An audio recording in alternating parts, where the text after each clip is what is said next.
Olá! Hoje vamos mergulhar num documento bem específico. A encíclica Casti Connubii foi publicada pelo Papa Pio VI lá em 31 de dezembro de 1930. Exato. E o foco dela é totalmente a visão da Igreja Católica sobre o casamento cristão naquela época, né? Sim, a doutrina sobre a natureza do matrimônio, sua dignidade, os benefícios, mas também os erros que eles viam e os remédios que propunham. Isso. É uma fotografia daquele momento histórico e doutrinário. Nosso objetivo aqui é explorar os pontos-chave desse texto, para entender essa perspectiva específica.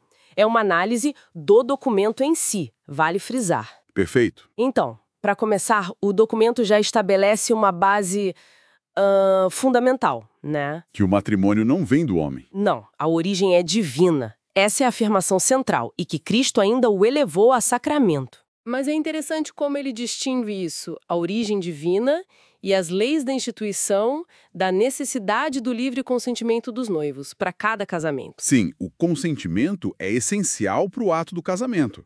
Mas a natureza e as regras essenciais, segundo a encíclica, vêm de Deus, não dependem da vontade humana. E, a partir daí, o texto detalha os bens do matrimônio, certo? Baseado em Santo Agostinho. Isso mesmo. São 3 bens ou bênçãos. O primeiro, e talvez o principal na visão deles, é a prole, os filhos. Mas não é só ter filhos, pelo que entendi. Não de forma alguma. É a procriação e a educação.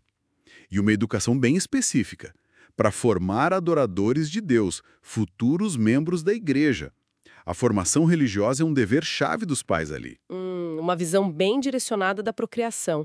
E o segundo bem? Fidelidade total, mútua. Condenam o adultério até no pensamento, sabe? Aquela citação do olhar com desejo. Exatamente. E inclui também a castidade dentro do casamento. E um amor que eles chamam de santo puro, comparado ao de Cristo pela igreja.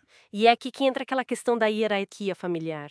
Sim, o texto descreve o marido como o cabeça e a mulher como o coração. Fala de uma submissão da esposa, mas qualifica como honrosa e nobre. Tentando equilibrar a hierarquia com a dignidade, então. A argumentação é essa, que não diminuiria a dignidade dela, mas refletiria uma ordem funcional e deveres mútuos, ainda que hierárquicos. Bom, e o terceiro bem é o sacramentum. Ah, o sacramento. Que foca na parte espiritual e na duração, imagino. Isso. Refere-se à indissolubilidade. Aquela frase famosa, o que Deus uniu, não o separe o homem. É central aqui. E também a graça sacramental que, segundo a doutrina, santifica o casal e confirma essa união para sempre. E para quem é batizado? Para quem é batizado, a encíclica é clara. Não existe casamento verdadeiro que não seja ao mesmo tempo sacramento. Entendido. Então, depois de apresentar esse ideal, a encíclica se dedica bastante a combater o que viu como problemas morais da época, né? Sim, uma parte considerável. O Papa Pio XI expressa muita preocupação com o que ele chama de nova e perversa moralidade, que desprezava a santidade do casamento cristão. Ele cita livros, teatro, cinema, até o rádio da época, como meios de propagação. E quais eram as ameaças principais que ele identificava em 1930? Olha, a lista é longa.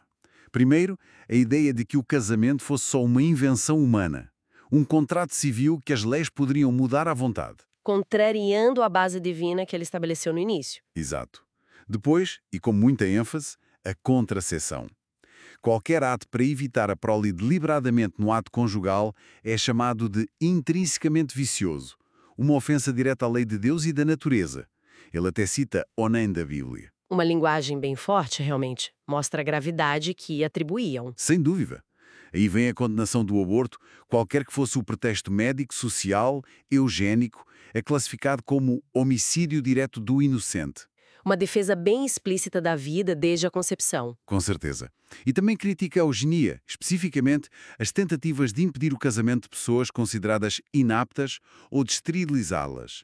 Vê isso como o Estado usurpando um poder que não tem sobre o corpo das pessoas. Interessante essa delimitação do poder estatal. Que mais? Rejeita totalmente o divórcio e a ideia de uniões temporárias ou experimentais. Reafirma a indissolubilidade absoluta do casamento cristão consumado. Certo. E critica o que chama de falsa emancipação da mulher. Argumenta que isso a afastaria dos deveres do lar, da maternidade e daquela submissão honrosa. É uma reação clara aos debates sobre papéis de gênero da época, né? Sim, vistos pela lente da doutrina. Por fim, desaconselha fortemente os casamentos mistos entre católicos e não católicos, por medo de que a fé do cônjuge católico e dos filhos fosse prejudicada. Entendi. Um quadro bem abrangente de preocupações. Mas a encíclica não ficou só na condenação, né? Ela propôs soluções, remédios. Sim, propôs um caminho de restauração, um retorno ao plano divino, como eles viam. E como seria esse caminho? É uma abordagem em várias frentes. Começa no espiritual, submeter a vontade a Deus para poder controlar as paixões. Depois, a obediência à igreja como mestra da verdade moral, rejeitando o julgamento individual excessivo. Uma base espiritual e de autoridade doutrinária, então. Isso. E complementa com a necessidade de instruir os fiéis de forma completa e frequente sobre essa doutrina. No nível pessoal, a determinação do casal em seguir as leis de Deus com a ajuda da graça do sacramento. E a preparação para o casamento? Também é mencionada. Uma preparação adequada, tanto remota quanto próxima, incluindo escolher bem o parceiro com o conselho dos pais. E quanto aos aspectos sociais, econômicos, a encíclica entra nisso? Entra sim, aponta a necessidade de apoio econômico às famílias, fala de salários justos, de auxílio público e privado para os necessitados, coloca isso como um dever do Estado e da caridade cristã. A família, sempre em harmonia com a lei de Deus e da Igreja. Sugere até uma cooperação entre Igreja e Estado nessas áreas. Bem completo, então. A Casta e Conúbio apresenta essa visão do matrimônio como instituição divina, com bens claros, filhos, fidelidade e indissolubilidade, e reage com força às tendências de 1930 que considerava perigosas. Exatamente.